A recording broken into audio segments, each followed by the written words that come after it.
I remember that day 7 years ago. It was my wedding day. The sun was bright and warm. The sky was so blue. I wore a long white dress. My heart felt full of hope. Derek stood in front of me. He took my hand. He looked into my eyes. Then he said something special. "Let's get married on your birthday," he said. "I want the whole world to celebrate. 2 happy days in one. Every year will be perfect." I felt tears in my eyes. I thought it was the most romantic thing. No one ever said that to me before. I said yes immediately. I was so happy. I believed he truly loved me. At that time, I had a good job. I worked hard for 5 years. My boss wanted me to stay. My friends said I had a bright future. But Derek had big dreams. He wanted to build his own company. He needed my support. "Stay home," he said one night. "Help me with my work. We can do this together." I loved him so much. I wanted to help him succeed. So I left my job. I said goodbye to my career. I chose Derek. I chose our future together. The wedding day came quickly. Everything looked beautiful. White flowers covered every table. Soft music played in the background. My family smiled at me.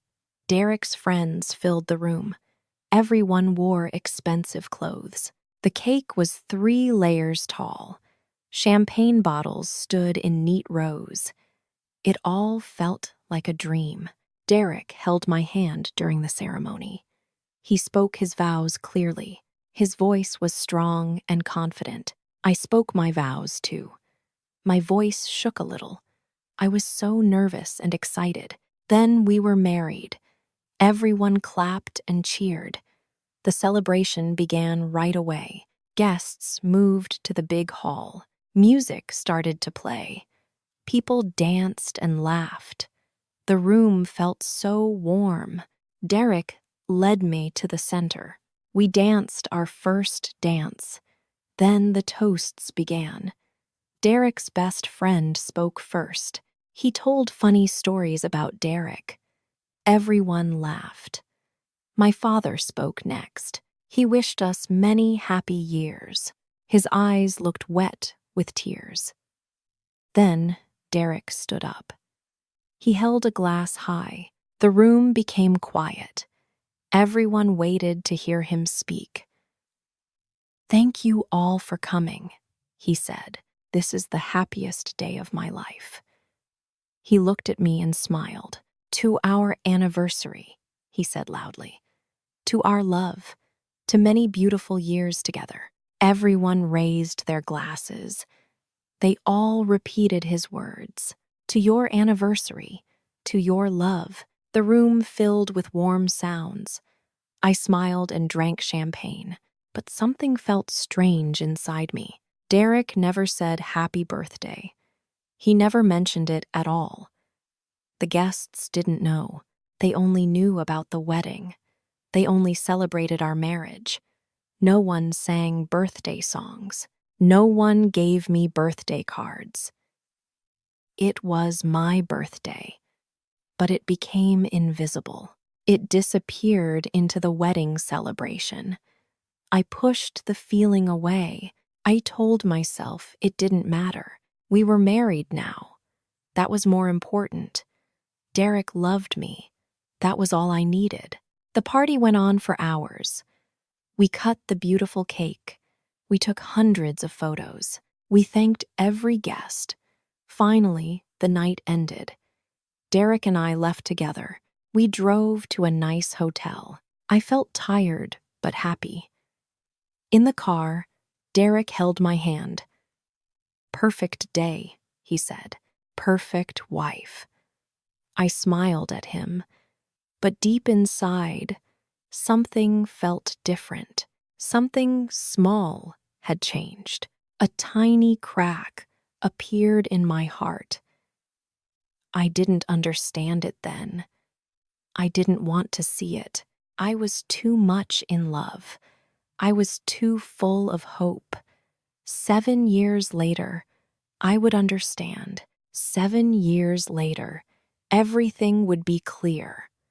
But on that night, I only felt happy. I only saw my new husband. I only believed in our future. I had no idea what was coming. I had no idea about the truth. That wedding day was beautiful, but it was also the beginning of my disappearance, the beginning of becoming invisible. 7 years passed quickly. This morning I woke up early. The house felt cold around me. It was a big house, too big for just two people. The bedroom was empty beside me. Derek already left for work. He always left early now. I got up slowly. I put on my robe. I walked down the long hallway. My feet made soft sounds on the floor. The mansion had 12 rooms, but it never felt like home. It felt like a museum. Everything was perfect and clean. Everything was expensive and beautiful, but nothing felt warm. I went to the kitchen. On the table, I saw red roses. A huge bouquet sat in a crystal vase. The flowers looked fresh and bright. Next to them was a white card. I picked up the card. I already knew what it would say. Happy anniversary, my beautiful wife. The words were printed, not handwritten. Derek bought this card from a store. He didn't write anything himself. No personal message. No, I love you. Just printed words. I looked at the roses again. They were beautiful, but they felt cold. Like everything else in this house, there was no birthday card, no birthday gift, no cake with candles, just roses for our anniversary. Just a printed card. I put the card down. I made coffee for myself. I sat alone at the big table. The house was completely silent. I remembered my birthdays before Derek. My mother always baked a cake. My friends always called me. We always laughed together, but now nobody called. Nobody remembered. They all thought today was just my anniversary. Derek made sure of that. Later that morning, I drove to the supermarket. I needed food for tonight. Derek planned a dinner party.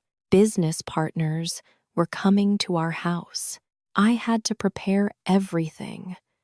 At the checkout counter, I paid for groceries. The cashier was a young woman. She had a friendly smile. She looked at my credit card. Then she checked my ID.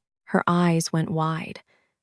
"Oh," she said suddenly, "it's your birthday today." She looked up at me. "Happy birthday." I felt something break inside my chest. Tears almost came to my eyes. "Thank you," I said quietly. She was the first person, the very first person all day, a stranger at the supermarket. She remembered when my husband forgot. I drove home with wet eyes. The groceries sat beside me. I felt so alone, even surrounded by expensive things. Even living in a big mansion, I was completely invisible. That evening, guests started to arrive. Derek came home early for once. He wore his best suit. He smiled and greeted everyone. The house filled with important people, business partners, and their wives. Everyone wore expensive clothes. Everyone drank expensive wine. Derek held my arm. He walked me around the room. "This is my wife, Veronica," he said. He said it again and again. "She is the soul of this home." People smiled at me. They shook my hand. But Derek never really looked at me. I was just decoration, just something pretty to show, like the crystal vase, like the expensive paintings on the walls. We all sat down for dinner. I served the food I prepared. Derek talked about business. The men discussed money and deals. The wives talked about shopping. I smiled and nodded. I poured more wine. I cleared the plates. Nobody really saw me. Then one guest turned to me. She was an older woman. She wore many diamonds. "Veronica," she asked, "how old are you?" The table became quiet. Everyone waited for my answer. I opened my mouth to speak, but Derek spoke first. "Women have no age, right?" he said. He laughed loudly. The other men laughed too. The women smiled politely. The conversation moved on. Nobody asked me again. I sat very still. My hands shook a little. Derek didn't know. He truly didn't know. Was I 34 today? Or 35? He had no idea. My own husband, he couldn't answer that simple question. He never even thought about it. I was just his wife, just the woman who lived here, just someone who served dinner. My age didn't matter to him.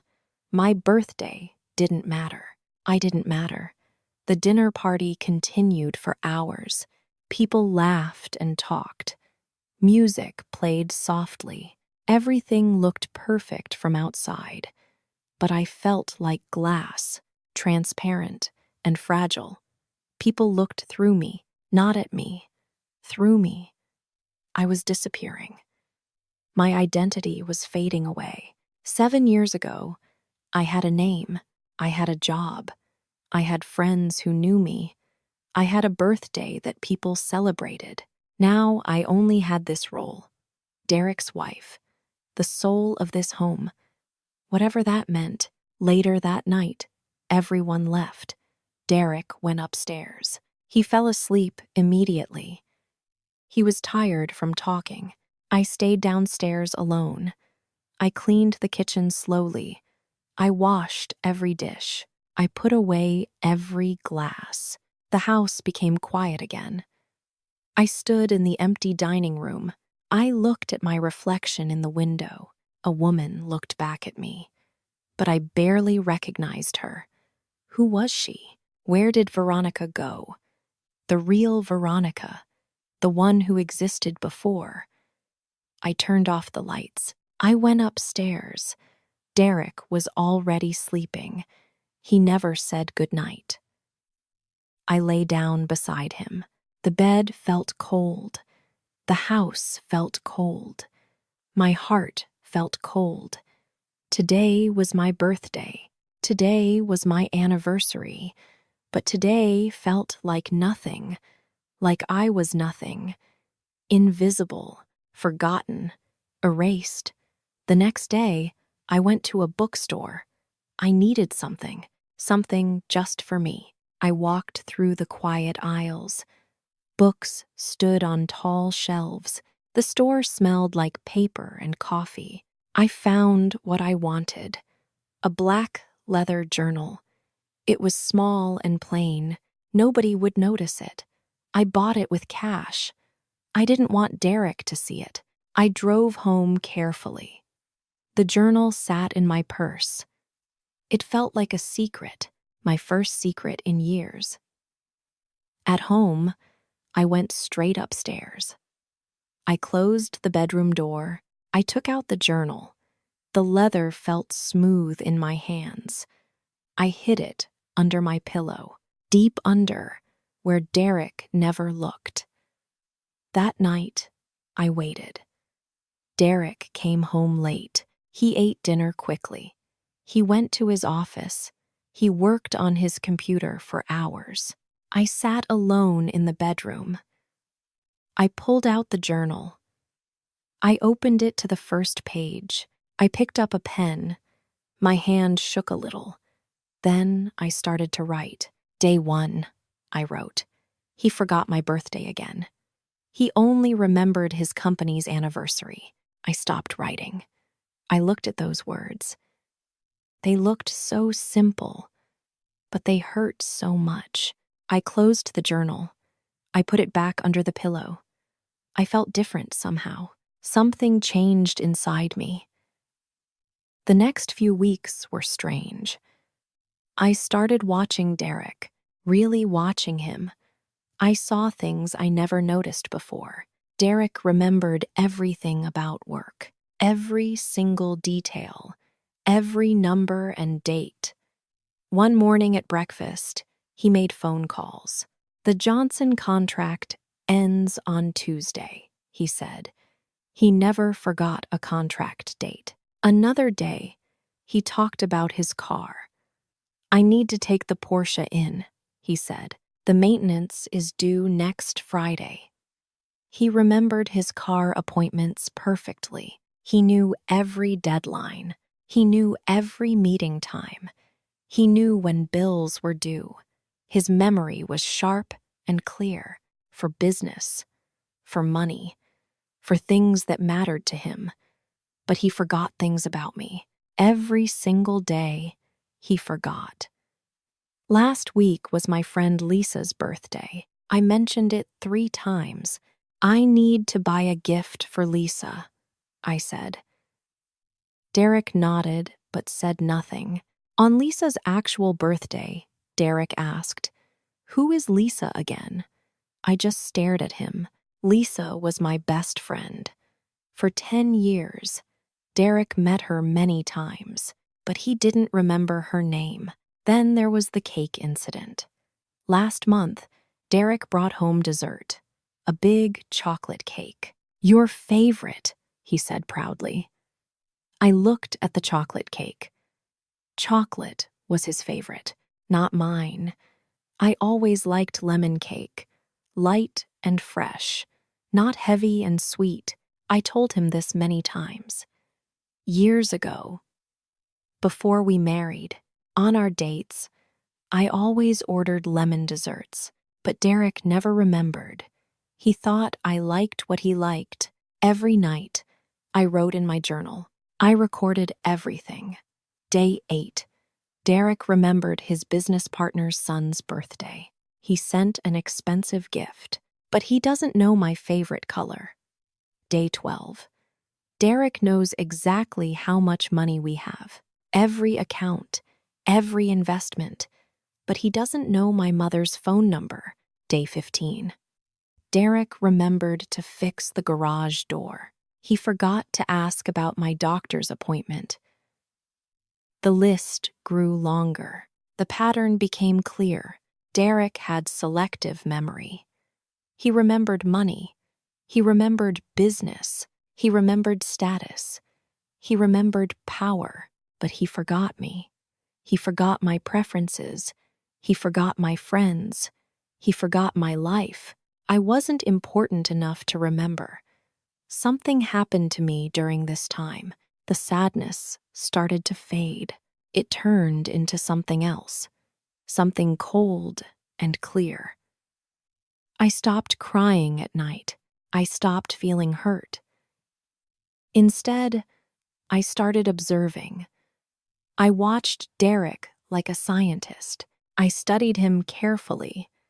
I took notes. I collected data. He became a stranger to me, a stranger I lived with, a stranger I once loved. But now I just observed him. I sat across from him at dinner. I listened to him talk, but I didn't feel anything. My heart became quiet. My mind became sharp. I saw him clearly now. Every flaw, every selfish choice, every forgotten promise. Derek thought I was the same quiet wife, the same obedient woman. But I was changing, silently changing. He didn't notice. He never looked closely enough. One night, Derek fell asleep early. I pulled out my journal. I read all my entries, pages and pages of observations. Each one showed the same truth. Derek remembered what served him. He forgot what didn't. I was in the second category. I closed the journal slowly. I held it against my chest. This small black book. It held all my secrets now, all my thoughts, all my discoveries. It was mine alone. Derek would never see it. Derek would never know. I was building something he couldn't see, a new version of myself, a version that watched, a version that waited, a version that planned. I put the journal back under my pillow. I turned off the light. I lay in the darkness. Derek breathed deeply beside me. He had no idea what I was thinking, no idea what I was becoming. And that was exactly how I wanted it.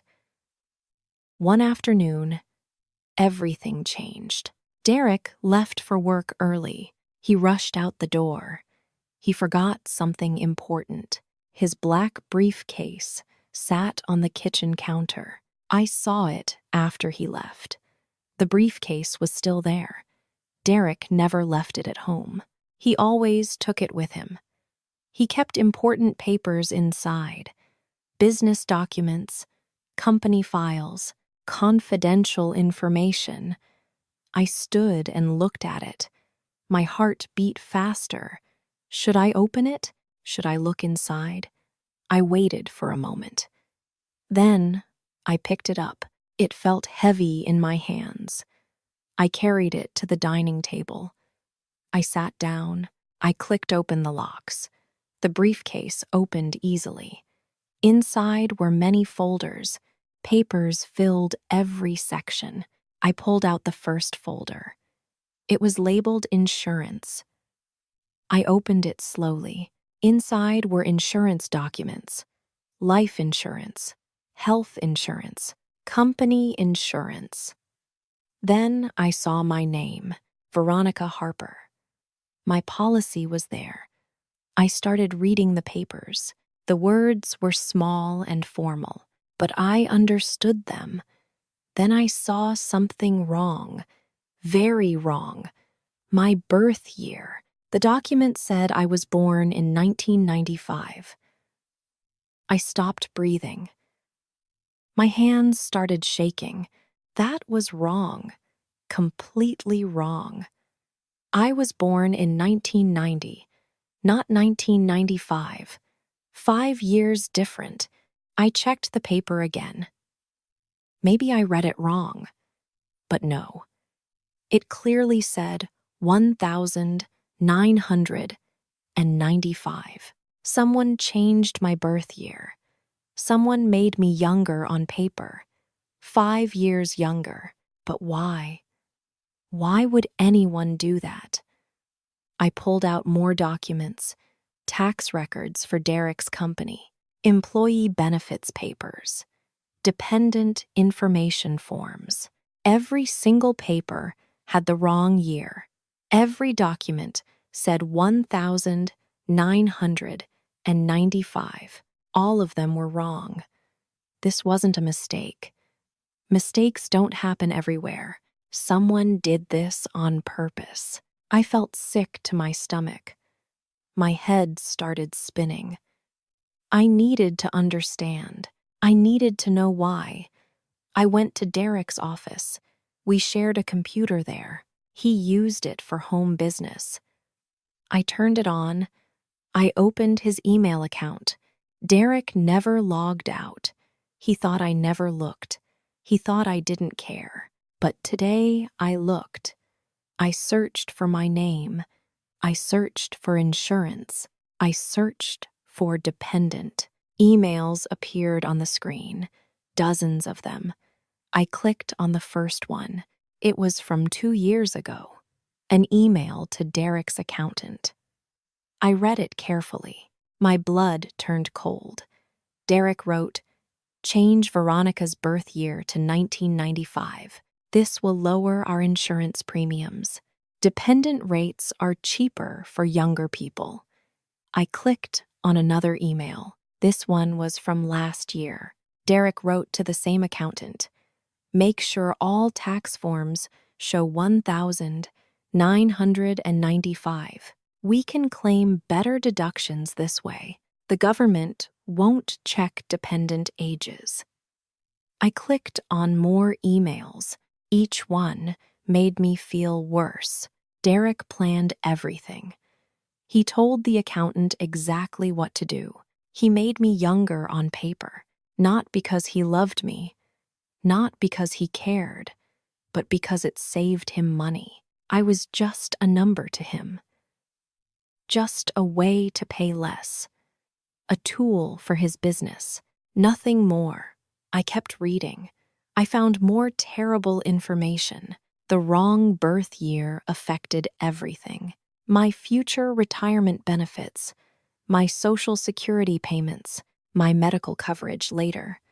All of it was wrong now, all because of Derek's lies. When I turned 65, the system would see problems. The government would think I was only 60. I would lose 5 years of benefits, 5 years of payments, 5 years of coverage. Derek stole my future. He stole it to save money today. I sat back in the chair. I felt completely empty. Then I felt something else. Disgust. Pure, complete disgust. This man was my husband. I gave up everything for him, my career, my independence, my identity. And he turned me into this, a tax deduction, a way to cheat the system, an illegal tool for his company. He didn't just forget my birthday, he erased it. He changed it. He made me disappear on paper, not by accident, on purpose, for money. I thought about all the years, 7 years of marriage, 7 years of feeling invisible. Now I understood why. I was never a real person to him. I was just paperwork, just numbers on forms, just a way to save thousands of dollars. He committed fraud. He used me to break the law. He put my future at risk. And he never told me. He never asked permission. He just did it. Like I didn't matter. Like I had no rights. Like I was his property. I closed the computer. I went back to the dining table. I looked at all the papers, all the lies, all the fraud, all the evidence. Something hard formed in my chest. Not sadness anymore, not loneliness. Something stronger, something colder, determination. I wasn't going to cry. I wasn't going to break. I wasn't going to accept this. Derek made a huge mistake. He thought I was stupid. He thought I would never look. He thought I would never know. But now I knew everything, and I was going to use it. I put all the papers back carefully. Everything went back to its place. The briefcase looked untouched. Derek would never suspect. He would never know I found his secrets. Not yet. Not until I was ready. I carried the briefcase back to the kitchen. I put it exactly where Derek left it. Then I went upstairs. I pulled out my black journal. I wrote everything down. Every date, every email, every lie, every piece of fraud.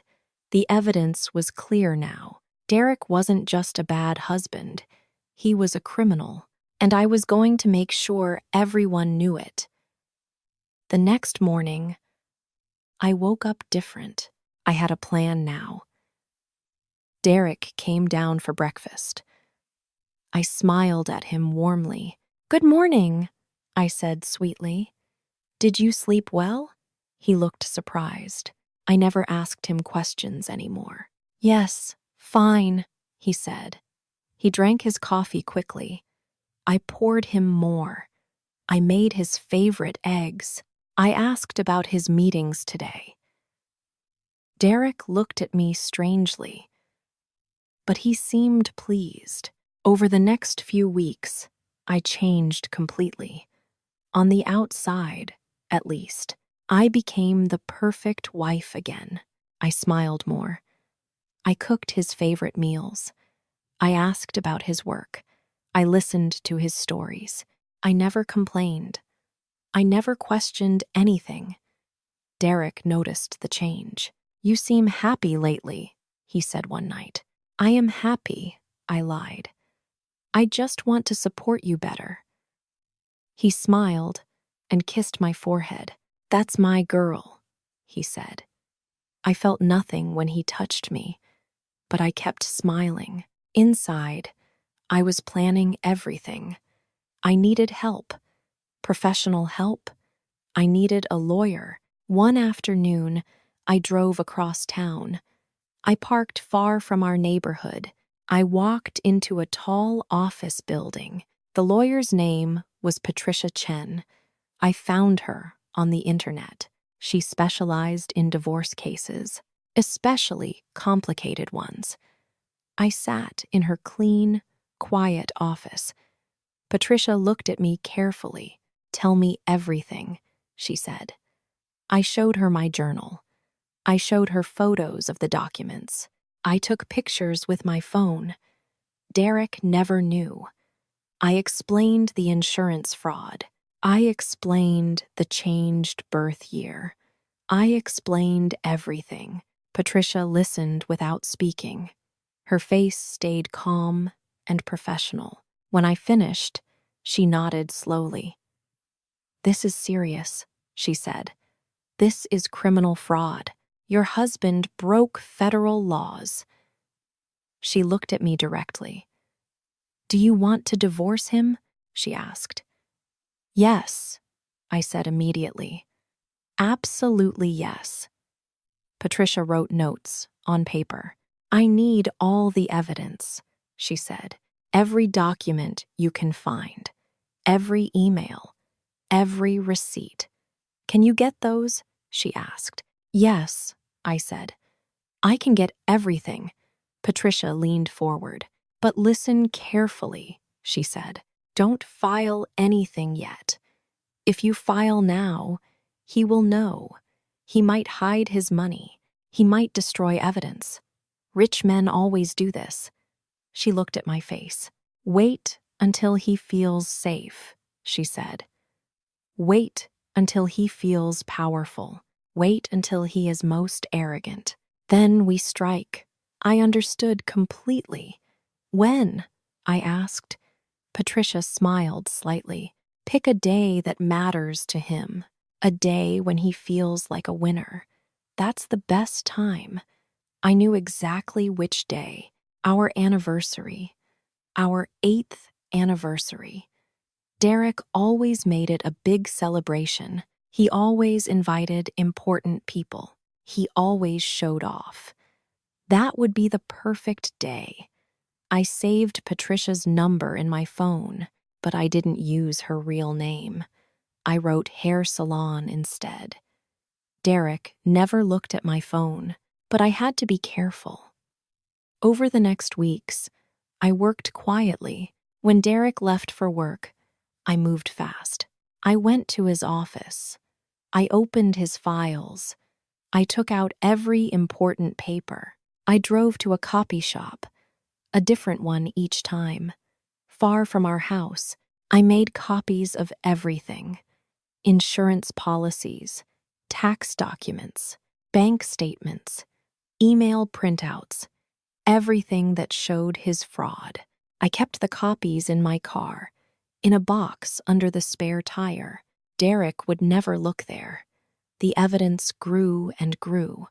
I had everything now, everything Patricia needed, everything that would destroy Derek. At home, I played my role perfectly: the loving wife, the supportive partner, the woman who asked no questions. Derek believed it completely. He thought I was happy again. He thought I finally accepted my life. He had no idea about the lawyer, no idea about the evidence, no idea about the storm coming. Our anniversary was 2 weeks away. Derek started planning his big party. I want to celebrate properly, he said. 8 years deserves something special. I'll invite everyone important. We'll show them how successful we are. I smiled and nodded. That sounds wonderful, I said. Inside, my heart beat steadily, cold and determined. I went shopping one afternoon. I bought a bright red envelope, expensive paper. Beautiful and elegant. It looked like a luxury gift, perfect for an anniversary. I brought it home. I hid it in my closet. Soon, very soon, Derek would open it, but he wouldn't like what was inside. Every night, I lay awake. Derek slept beside me. He had no worries, no fears. He felt safe and powerful. He thought he won. He thought he controlled everything. He thought I would never leave. He thought I was too weak, too dependent, too broken. But he was wrong. So completely wrong. I wasn't the same woman anymore. I wasn't the girl in the white dress. I wasn't the invisible wife. I was someone new, someone strong, someone who knew the truth, someone who kept secrets, someone who planned revenge. A quiet storm was building. Derek couldn't see it. Derek couldn't hear it. But it was coming, and when it hit, nothing would be the same. I touched the red envelope in my closet. Soon, I thought. Very soon. The night finally came. Our 8th anniversary. The party was on a rooftop, high above the city. Lights sparkled below us. The sky was clear and dark. Derek invited 50 guests, business partners, important clients, rich friends. Everyone wore expensive clothes. Music played from speakers. Waiters carried trays of champagne. Tables held fancy food. Everything looked perfect. Derek stood in the center. He smiled at everyone. He shook hands. He told jokes. He looked so proud, so confident, so powerful. I wore a black dress, simple and elegant. I carried a small purse. Inside was the red envelope. I stayed close to Derek. I smiled at the guests. I played my role perfectly. Nobody suspected anything. At exactly 9 o'clock, something happened. Loud sounds filled the air. Fireworks. Derek arranged fireworks for tonight. They exploded in the dark sky, red and gold and blue. Everyone stopped talking. Everyone looked up. The colors were beautiful. The sounds were loud. Derek raised his champagne glass. "Everyone," he shouted, "I want to make a toast." The crowd turned to face him. They all held their glasses up. I stood right beside him. "To my wonderful wife," Derek said loudly. "For 8 years of happiness, for many more years together." Everyone cheered. They clapped their hands. They drank their champagne. More fireworks exploded above us. The moment was perfect for Derek. This was his night, his celebration, his victory. I reached into my purse. I pulled out the red envelope. "Derek," I said softly. He turned to look at me. I held out the envelope. "This is my real birthday gift to you," I said. Derek's eyes went wide. He looked surprised but pleased. Everyone watched us. They smiled. They thought it was romantic. Derek took the envelope from my hand. "Open it," I said. He opened it carefully. He pulled out the papers inside. His smile disappeared. His face turned white. He read the first page. Divorce papers. Then he saw the other documents. Copies of everything: the insurance fraud, the fake birth year, the emails to his accountant, all the evidence. His hands started shaking. I leaned close to his ear. I spoke quietly. Only he could hear me. "I am 35 today, Derek," I whispered, "and I am old enough to never let you lie again. Not for another second." I stepped back. I looked at his shocked face. Then I turned around. I walked away. Behind me, guests still clapped. They still thought everything was fine. They thought the envelope held love letters. They had no idea. Derek stood frozen. He couldn't speak. He couldn't move. He just held the papers. His perfect night was destroyed. I walked across the rooftop. I didn't look back, not even once. I reached the elevator. I pressed the button. The doors opened immediately. I stepped inside. The doors closed. I was alone now. The elevator had mirrors. I looked at my reflection. I saw myself clearly, really clearly, for the first time in years. Then I smiled. A real smile. Outside, fireworks still exploded. I could hear them through the walls, beautiful colors in the dark. But I was going down, away from that party, away from that life, away from Derek. The elevator moved smoothly, down and down, to the ground floor, to the street, to my new life. I didn't belong to Derek's world anymore. I belonged to myself. Finally, completely, forever. The doors opened. I stepped out into the cool night. I walked away, free. Thank you for listening until the end. If you felt something, comfort, sadness, or hope, please press like. It helps this small channel reach more listeners. Share this story with a friend or a student who enjoys learning through stories. And remember to subscribe to Teddy English Story. Subscribing is free, but it supports us more than words can say. Turn on the bell so you can come back easily next time. A new story will be waiting for you.